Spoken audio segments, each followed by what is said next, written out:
भजन 34 मैंने और आपने उसको पढ़ा और बड़ा अच्छा एक शॉर्ट मैसेज और एक कहना चाहिए शॉर्ट मैसेज के साथ साथ हमारे लिए भजन संहिता में से एक अवसर को मेरे और आपको दिया गया, मुझे और आपको दिया गया।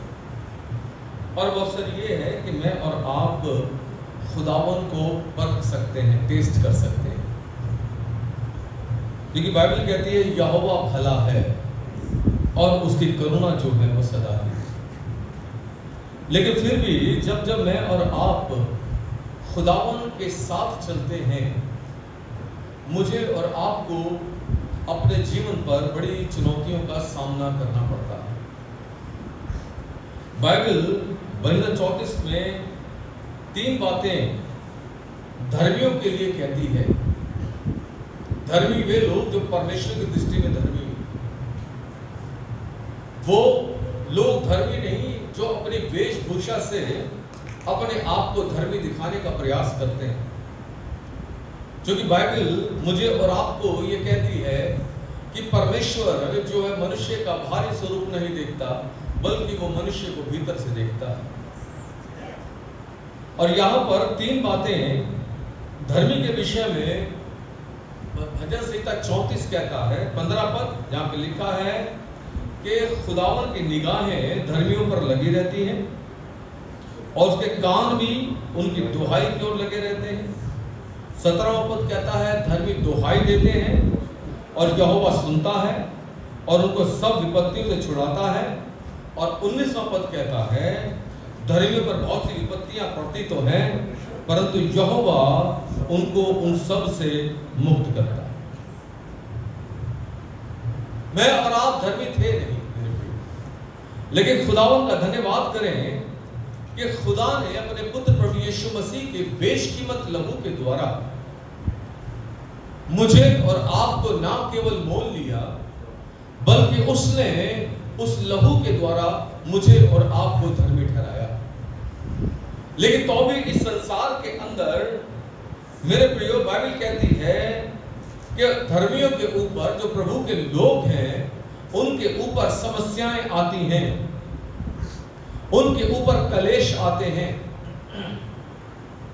उनको नाना प्रकार की समस्याओं का सामना करना पड़ता है।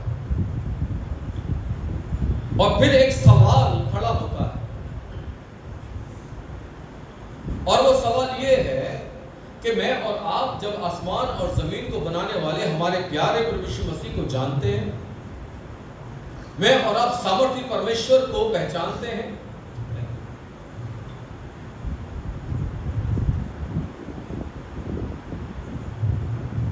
वो जो सब कुछ कर सकता है, वो जो दानियल को सिंहों की मांग से बचा सकता है, बचाया, वो जिसने शद्रक मेशक अबेदनगो को आग में से बचाया, तो फिर क्यों वो हमारे जीवन में इतनी समस्याएं या कष्टों को आने देता है?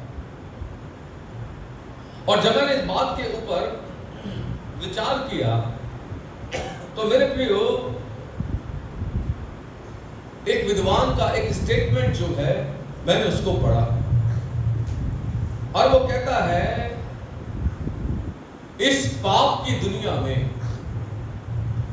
जबकि परमेश्वर का वचन कहता है पहला यूहन्ना उसका 5 अध्याय उसके 19 पद में लिखा हुआ है कि सारा संसार जो है उस दुष्ट के वश में पड़ा हुआ है।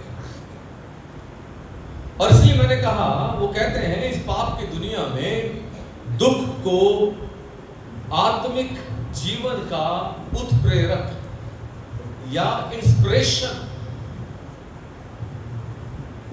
और ईश्वर के करीब जाने का एक साधन माना जाता है। सुनेगा, यानी कि हमारे जीवन की निर्बलताएं, हमारे जीवन के कलेश, हमारे जीवन की चुनौतियां हमें परमेश्वर के पास आने के लिए प्रेरित करती हैं। और इसलिए चूंकि बाइबल कहती है मेरे प्रियो कि जो कोई मसीह यीशु में भक्तिपूर्ण जीवन बिताना चाहेगा वो सताया जाएगा, उसको सताओं का सामना करना पड़ेगा। और इस संसार में मसीह विश्वासियों को दुख व पीड़ा का सामना करना पड़ता है। कुछ को शारीरिक पीड़ाओं का सामना करना पड़ता है, जैसे आज मैं और आप सनी को देखते हैं, या मैं और आप में से कितने लोग यहाँ बैठे हैं जो नाना प्रकार की बीमारियों से पीड़ित हैं, ठीक है, या मानसिक रूप से पीड़ित हैं। कुछ ऐसे भी हैं जो आर्थिक रूप से परेशान हो रहे हैं, उनका फाइनेंस नहीं बढ़ रहा है, उनका पैसा रुक गया है। और इतना ही नहीं मेरे प्रियो, कुछ जो हैं वो प्रत्यक्ष और अप्रत्यक्ष रूप से शत्रु के हमलों से परेशान। कितने लोग जो बीमारियों से परेशान हैं, डिप्रेशन में हैं, एक से छूटते हैं दूसरी शुरू हो जाती है, इधर से बसते हैं उधर हो जाता है। और ये सारी बातें मेरे प्रियो एक विश्वासी के विश्वास को बढ़ाने का खुदावंद की तरफ से जो है मैं कहता हूं एक रास्ता है। सुनिएगा, अगर आप अय्यूब जो एक बड़ा धर्मी व्यक्ति था, अगर आप उसके जीवन को देखते हैं तो बाइबल कहती है वो खरा था, वो बुराई से दूर रहने वाला व्यक्ति था, वो परमेश्वर का भय मानने वाला व्यक्ति था। लेकिन तो भी उसके जीवन के अंदर एक ऐसा समय आया कि अय्यूब जो है बेचैन हो गया और इतना निराशा में चला गया। अगर आप अय्यूब 3:26 को कोई पढ़ेगा, मेहरबानी से पढ़ेगा ऊंची आवाज से, देखिए अय्यूब क्या कहता है, जरा निकालिएगा। अय्यूब कहता है ना तो मुझे चैन, ना शांति, और ना तो मुझे चैन मिलता है, ना मुझे विश्राम मिलता है, क्या मिलता है, परंतु वो कहता है कि मुझे दुख ही दुख मिलता है। मेरे प्रियो, ये आयत तो आज कहीं ना कहीं मेरे और आपके जीवन को टच करती है, क्योंकि हमें तो कितने ऐसे लोग हैं जिनके जीवन पर ना शांति है, ना विश्राम है, ना उनको चैन मिलता है। ठीक है, कभी हम अपने खुद से परेशान हैं, हमारे ऊपर कोई दबाव है, कोई टेंशन है, कभी हम किसी परिवार की वजह से परेशान हैं, कभी हम ऑफिस में परेशान हैं, कभी कुछ है, कभी कुछ है। कहीं ना कहीं क्या है, ना चैन है, ना शांति है, ना विश्राम है, बल्कि क्या आ रहा है, दुख पे दुख आ रहा है। और इंसान जो है दुख से भागना चाहता है हर वक्त। लेकिन मैं आपको उत्साहित करना चाहता हूं, आपका चुनाव परमेश्वर यीशु मसीह ने किया है, आपको खुदा ने अपने पास बुलाया है। मेरे प्रिय पौलुस को खुदा ने चुना, खुदा ने उसको बुलाया और उसको खुदा ने ये कहा, पौलुस मैं तुझको बताऊंगा तुझे मेरे नाम के लिए कैसे कैसे दुख उठाने होंगे। खुदा ने क्यों बुलाया पौलुस को?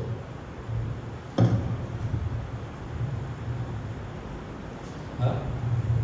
उसको कोजी जोन में जाने के लिए देखिए ना, खुदा ने उसके ऊपर अपनी बुलाहट को प्रकट किया। पौलुस मैं तुझे बताऊंगा मेरे नाम की खातिर क्या होगा, तुझे कैसे कैसे दुख उठाने होंगे। और आज मेरे और आपके जीवन पर ये बड़ी चुनौतियां हैं। गुजरे दिनों यहाँ एक बेटी बैठी है प्रभु की, उसको जॉब मिली एक ब्यूटी पार्लर के अंदर, और जो ब्यूटी पार्लर में गई तो उसकी ऑनर कहती है कि भाई मैं तो देर से आती हूँ, आप पहले आओगी तो और आपका काम होगा कि यहाँ पर मेरे देवी और देवताओं के सामने आप धूप बत्ती जलाओगे। जानते हैं उसने क्या कहा? उसने कहा ये नहीं हो सकता, मैं अपने प्रभु के साथ, मैं प्रभु की बच्ची हूँ, मैं ये काम नहीं करूंगी। मालिक बोली आप नहीं करोगी तो आप अपने घर पे बैठो। उसने कहा मुझे मंजूर है, घर बैठना मंजूर है। आपको समझ में आ रहा है मेरी बात? एक लेडी जिसका नाम ब्लिस था, ब्लिस, इब्लिस नहीं, ब्लिस, और ब्लिस का मतलब होता है आनंद, खुशी। और वो जो थी प्रभु की सेवा, एक सेवा करने वाली लेडी थी। घर के हालात बहुत बदतर थे, जॉब करने के लिए गई, कई जगह गई, लेकिन जैसे ही उसके बायोडाटा में लोग पढ़ते क्रिश्चियन है, ईसाई, जॉब नहीं है। और उसने कई जगह रिजेक्शन का सामना किया। मेरे प्रियो, प्रभु ने मुझे और आपको चुना है, प्रभु ने मुझे और आपको बुलाया है और प्रभु का वचन कहता है, मुझे मेहरबानी से पढ़िए कोई भी, फिलिपियों की पत्री उसका पहला अध्याय है, द बुक ऑफ फिलिपियंस। देखिए पौलुस ने फिलिपियों की कलीसिया को जब पत्र लिखा तो पौलुस ने फिलिपी की कलीसिया को एक बात रिमाइंड कराई, जरा पढ़े, इसको मिल जाता है। द बुक ऑफ फिलिपियंस 1:29 क्या लिखा है? हाँ जी, क्योंकि मसीह के कारण, सुनिएगा, क्योंकि मसीह के कारण तुम पर यह अनुग्रह हुआ, हम पर, मेरे ऊपर और आपके ऊपर, हम सब के ऊपर क्या हुआ? ये अनुग्रह हुआ है। क्या? कि ना केवल हाँ, उस पर विश्वास करो, ना केवल उसके ऊपर विश्वास करो, पर उसके लिए दुख भी उठाओ। मेरे प्रिय, दो ऑप्शन हैं और इन दो ऑप्शन में मेरे और आपके लिए आशीष पाने का एक बड़ा अवसर है। जानते हैं पहला अवसर क्या है? मैं और आप प्रभु यीशु मसीह के ऊपर विश्वास करें। और दूसरा ब्लेसिंग पाने का जो बड़ा अवसर है वो ये है कि मैं और आप ना केवल उसके ऊपर विश्वास करें परंतु उसके लिए दुख भी उठाएं। सुनिए, मैं और आप उसके लिए दुख उठाएं, और ये दुख उठाया जाता है जब मैं और आप अपने ईमान की रखवाली करते हैं। अगर आप अपने ईमान की रखवाली नहीं करेंगे तो फिर आपको दुख नहीं आएगा, फिर तो आपने चारों तरफ से रास्ता खोला हुआ शत्रु के लिए। लेकिन जैसे ही आप अपने ईमान की रखवाली करना शुरू करते हैं तभी क्या होता है? शत्रु हमले करना शुरू करता है। खुदा ने, पौलुस कहते हैं, विश्वास करना तुम्हारे लिए जरूरी है।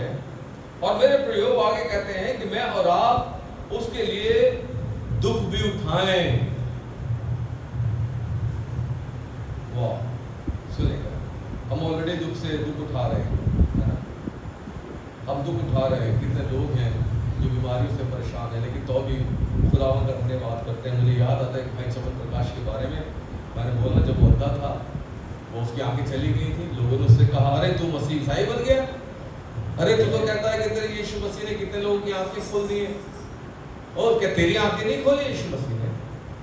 और तब उस समय पर मेरे प्रियो, मैं खुदावंद का धन्यवाद करता हूँ, भाई चमन प्रकाश ने कहा कि अगर परमेश्वर मुझसे ऐसे ही मेरे अंधेपन में मुझसे महिमा लेना चाहते हैं तो मैं तो इस बात से आनंदित हूँ। सुनिएगा,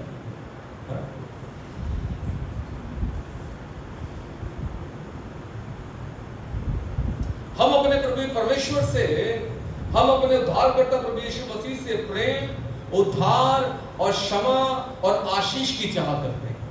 क्या कहते हैं? हमें प्रभु प्रेम करें, दूसरा हमें उद्धार परमेश्वर ने दिया है, तीसरा क्या?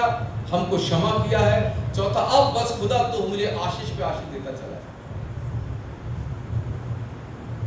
परंतु हम इस बात को भूल जाते हैं, इन सब की चाह के साथ परमेश्वर ने मुझे और आपको एक विशेष अधिकार दिया है। सुनिएगा, और वो अधिकार क्या है?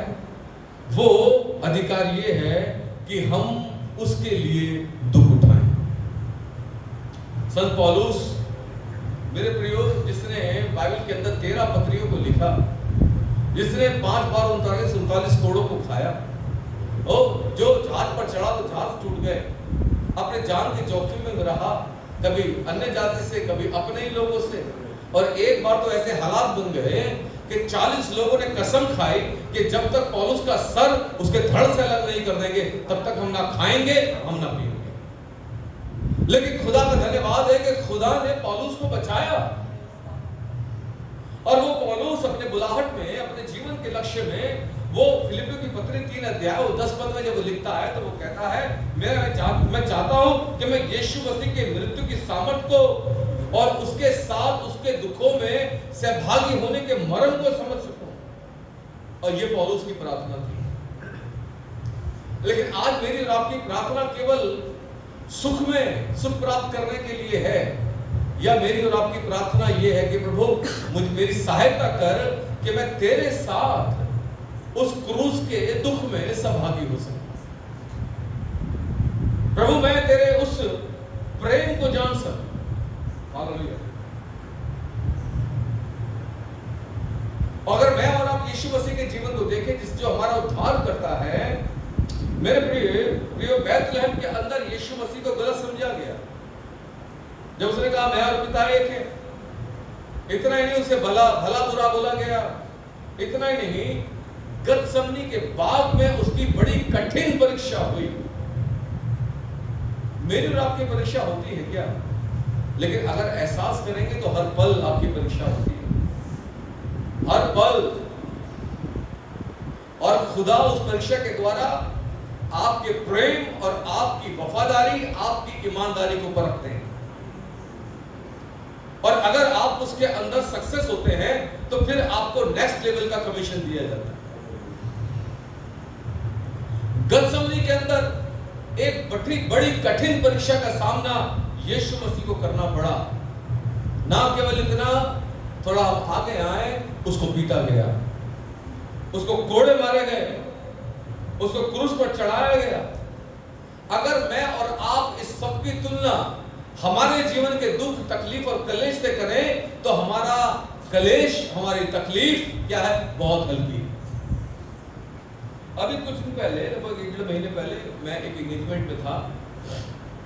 आज वो परिवार हमारे साथ आया नहीं, उनको आना था, लेकिन शायद नेक्स्ट 2 संडे होंगे हमारे साथ में।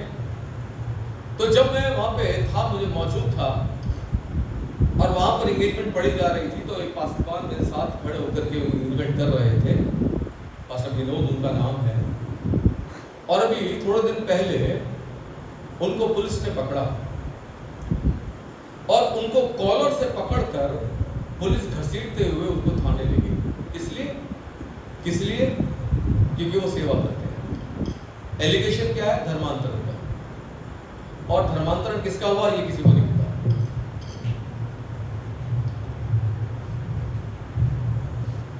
मैंने कहा प्रभु यीशु मसीह ने तकलीफ उठाई, प्रभु यीशु मसीह ने दुख उठाया। मैं और आप अपने दुख की तुलना प्रभु यीशु मसीह के दुख से करते तो वी आर, मैं कहूंगा 0.1% भी हम नहीं है अभी। हमें केवल आशीषें चाहिए, ठीक है? हमारी डिमांड है ये हो जाए, ये हो जाए, ये हो जाए। लेकिन कभी हमने ये नहीं कहा प्रभु तेरे वो कोड़े जो तूने खाए हैं खुदा, उसका दर्द तूने कैसे सहा, मैं एहसास करना चाहता हूं। मैं तेरे साथ क्रूस के दुख में शामिल होना चाहता हूं। अरे अब तो कोई क्रूस पे चढ़ाने वाला नहीं है, अब तो आपको खुद ही अपने आप को क्रूस के ऊपर चढ़ाना होगा। कैसे? अपनी अभिलाषाओं को मार करके। सुनिए, लेकिन हमें भूलना नहीं चाहिए, बाइबल कहती है 2 कुरिन्थियों उसका 4 अध्याय और उसके 17 पद को जरा पढ़िएगा। जब मैं और आप कलेश से गुजरते हैं, जब मैं और आप मेरे प्रियो कष्ट से गुजरते हैं, मैं और आप तकलीफ से गुजरते हैं, तो पौलुस कुरिन्थ की कलीसिया को कहते हैं, जरा पढ़ दीजिए, इसको मिल जाए। बाइबल पौलुस कहते हैं कुरिन्थ की कलीसिया को, क्योंकि हमारा ये पल भर का हल्का सा कलेश क्या करता है? हमारे लिए क्या करता है? बहुत ही महत्वपूर्ण है और हमारे लिए हम पर बहुत अनंत महिमा उत्पन्न करता है। यीशु मसीह ने कलेश सहा, यीशु मसीह ने दुख उठाया। बाइबल बताती है पिता ने उसको वो नाम दिया जो सब नामों में श्रेष्ठ है। खुदा ने उसके नाम को ऊंचा किया मेरे प्रिय, और मैं खुदावन का धन्यवाद करता हूं। मैं आपको उत्साहित करना चाहता हूं कि ये हम में से प्रत्येक को जानना होगा कि मेरे प्रियो हमारे जीवन से परमेश्वर का एक उद्देश्य है, परमेश्वर का एक अभिप्राय है, क्योंकि परमेश्वर मुझे और आपको अपनी अनंत महिमा में आने के लिए बुलाहट दिए हैं। मुझे को याद आता है प्रेरितों के काम की किताब में पौलुस कहते हैं हमें बड़े कलेश उठाकर परमेश्वर के राज्य में प्रवेश करना होगा। ऐसे नहीं, खाली पीली नहीं, जरा अपनी लड़ाई को, अपने स्ट्रगल को जरा आप पहचान लीजिए। नहीं तो फिर आपकी दौड़ लक्ष्यहीन हो जाएगी। और आज कितने लोगों की दौड़ जो है वो लक्ष्यहीन है। पौलुस कहते हैं मैं तो निशाने की ओर दौड़ा चला जाता हूं। पौलुस के जीवन में एक लक्ष्य है। मैंने कहा हम में से प्रत्येक मसीह व्यक्ति के जीवन से परमेश्वर का एक अभिप्राय है, और उस कहते हैं दौड़ में दौड़ते तो सभी हैं, लेकिन मैं चाहता हूं कि तुम ऐसे दौड़ो कि तुम जीत जाओ।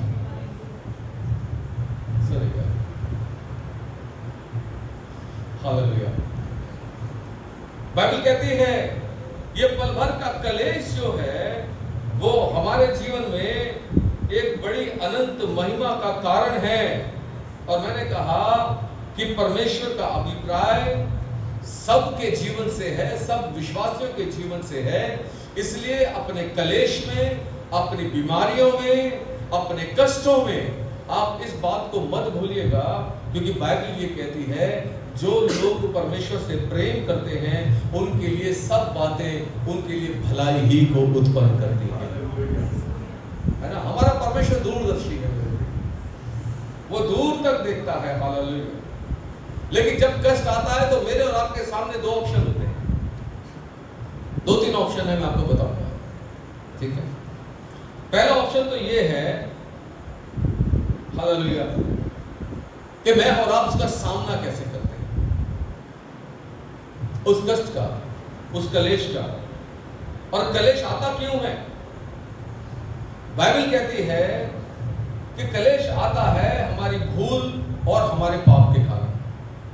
अगर आप गलातियों की पत्री 6 उसके 7 पद को पढ़ेंगे तो वहां बाइबल कहती है धोखा ना खाओ, परमेश्वर ठट्टों में नहीं उड़ाया जाता, मनुष्य जो बोता है वही वो काटता है।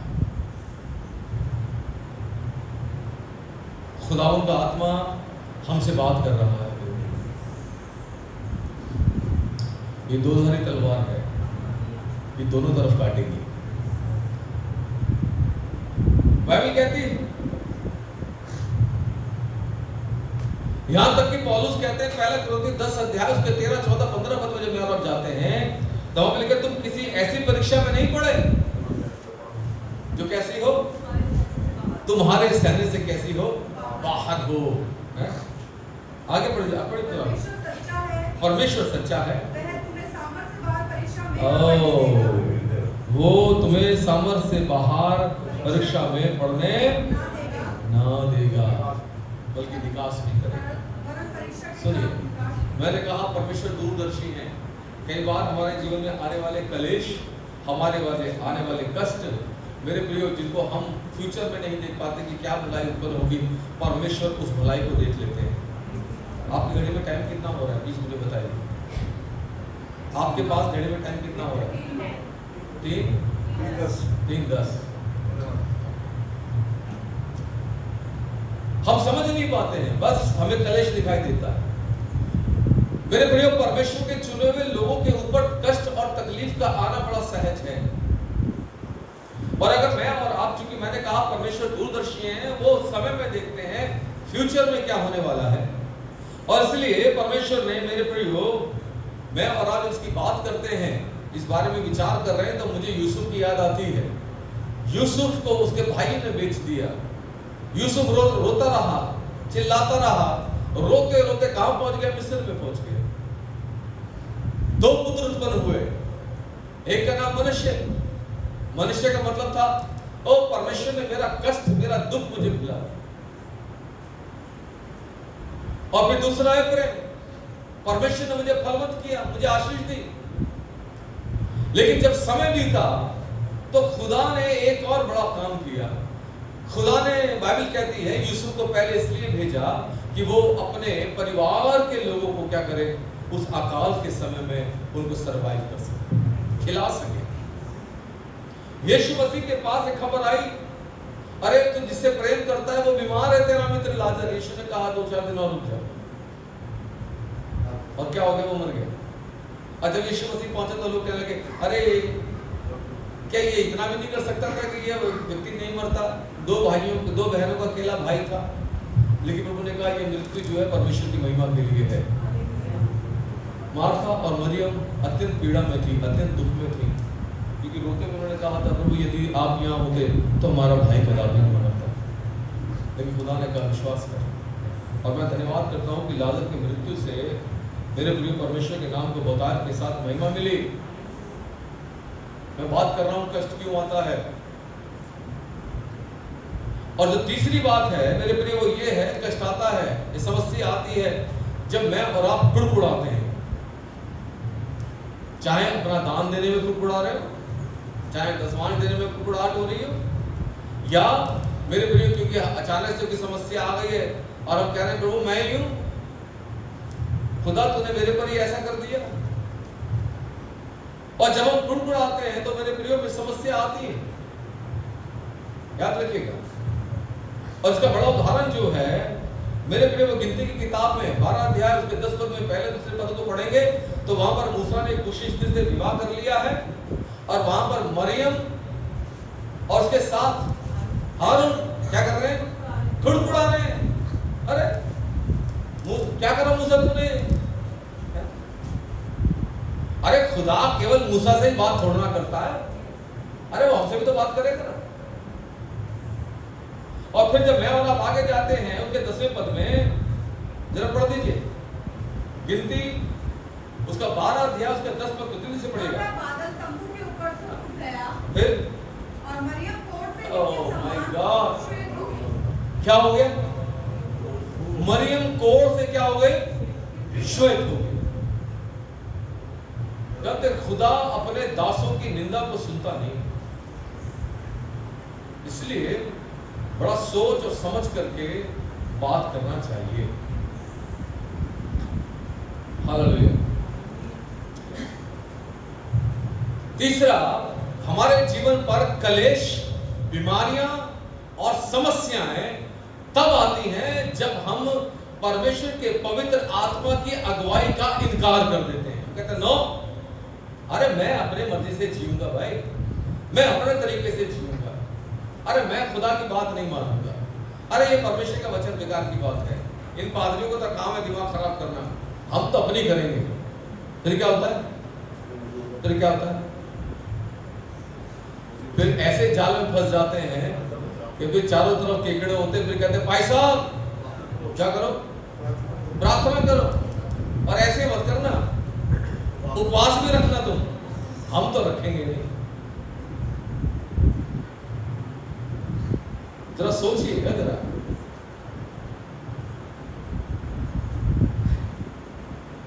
मेरे प्रिय परमेश्वर के वचन में दूसरे इतिहास में 16 अध्याय के अंदर एक राजा है आसा, अपनी जवानी के दिनों में बड़ा परमेश्वर के साथ था, ठीक है, बड़ा समाज सुधार का काम उसने किया। लेकिन एक समय आया जब आसा ने परमेश्वर की अगुवाई को क्या करता? ठुकरा दिया। और जब उसने परमेश्वर की अगुवाई को ठुकरा दिया, बाइबल कहती है उसको एक दंड मिला। क्या दंड मिला? उसको पांव का रोग लग गया। तो अभी परमेश्वर की तरफ मुड़ा नहीं हो, क्या हो गया? बर्बाद होना मंजूर है तो हो जाओ बर्बाद।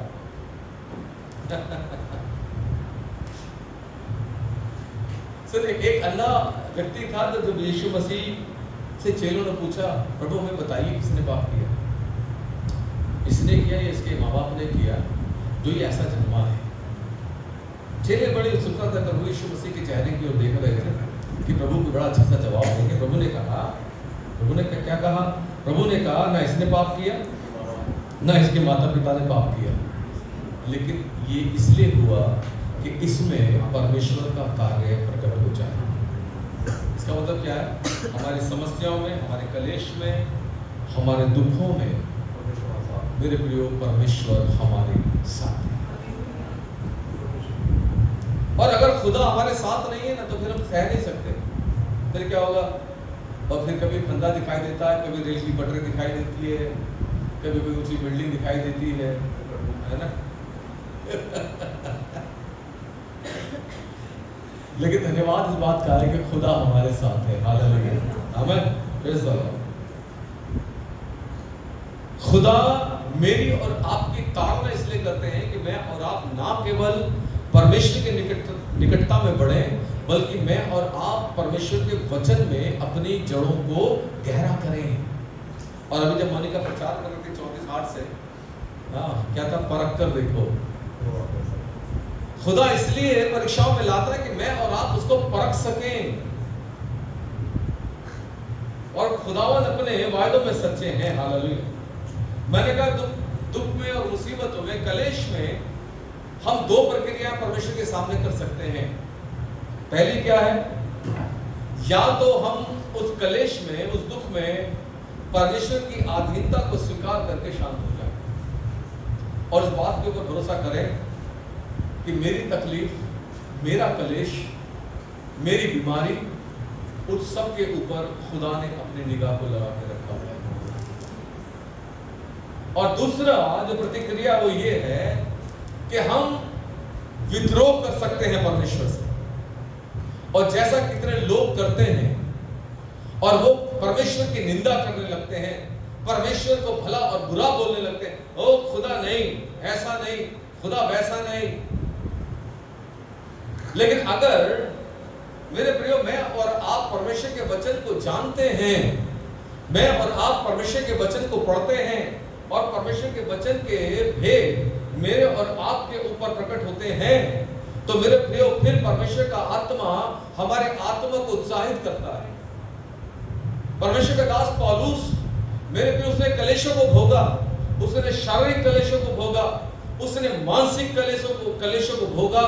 वो बीमारी से जकड़ा गया और वो कहने लगा, मैंने प्रभु से 3 बार प्रार्थना की है, हे प्रभु आप एक काम करो, इस कांटे को मेरे जीवन से अलग कर दो। वो कहता है शैतान का एक दूत मुझे घूंसे मारता है।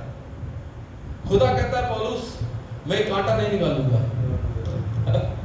ये जो दूत तुझे घूंसे मार रहा है ना, मैं इसको भी नहीं रोकूंगा। लेकिन इन सारी बातों के अंदर तू एक बात जान ले, क्या? मेरा अनुग्रह ही तेरे लिए पर्याप्त है। हालेलुया। मेरे प्रियो, एक दूसरे का हाथ पकड़िए, हेलो करके कहिए, मेरे लिए मेरे परमेश्वर का अनुग्रह पर्याप्त है। कहिए, मेरी बीमारियों में, मेरे रोगों में, मेरे कलेश में, मेरे मानसिक तनाव में परमेश्वर का अनुग्रह मेरे लिए पर्याप्त है। Hallelujah, hallelujah. क्योंकि खुदावन का अनुग्रह है, इसलिए मैं और आप इतने सारे कलेशों के बाद भी यहाँ खुदावन के चरणों में बैठे हैं और बिना किसी शिकवा या शिकायत के बैठे हैं। आमीन। ये खुदावन का अनुग्रह है मेरे प्रिय। अन्यथा कितने लोग हैं जिनके जीवन पर कोई आशा नहीं है, लेकिन मेरे और आपके जीवन में प्रभु यीशु मसीह मेरा और आपका वो सच्चा साथी है, जो मेरे प्रियो हमारे जीवन के कलेशों में या हमारे जीवन के दुखों को वो अपने आनंद में बदल सकता है। हालेलुया। प्रभु में लिपटे रहिएगा। खुदा की निगाह आपके ऊपर है, आपके जीवन की कमजोरियां उसे छुपी नहीं है। मेरे प्रियो, उसकी निगाह आपके ऊपर है। परमेश्वर के वचन के ऊपर भरोसा कीजिएगा। बाइबल कहती है वह धर्मी के ऊपर बहुत सी विपत्तियां पड़ती तो हैं, लेकिन परमेश्वर उन सब से उसको छुड़ा लेता है। हालेलुया। खुदावन आपके साथ हो। आइए प्रार्थना करेंगे। राजाओं के राजा, हमारे आसमानी बाप, हम प्रभु यीशु मसीह के नाम में आपके पास में हैं। खुदावन यहोवा, आपका शुक्र करते हैं, हमारी प्रार्थनाओं को आप सुनते हैं मेरे पिता, और आपका वचन हमें ढाढ़स और हिम्मत देता है। खुदावंदा, आज की वचन के ऊपर हम बड़ी आशीष को मांगते हैं। और खुदावन, जो परिवार प्रभु जी आज तेरे भवन में हैं और नाना प्रकार के खुदावन चुनौतियों का सामना कर रहे हैं, कलेश, बीमारी, फाइनेंस, खुदावन कई तरीके के कष्टों में से पीड़ित हैं, मैं प्रार्थना करता हूं खुदा, आप उनके मनों को तैयार करें, उनकी आत्मिक आंखों को खोलें, तेरे वचन की रोशनी में खुदावन वो प्रभु देख सकें कि आप फ्यूचर में, भविष्य में इन सब के द्वारा उनके लिए कौन सी भलाई को उत्पन्न करेंगे। हालेलुया। खुदावन तेरा धन्यवाद करते हैं, तूने हमारी प्रार्थना को सुना है। तेरे पिता प्रभु यीशु मसीह के नाम से मांगते हैं, आमीन। इस समय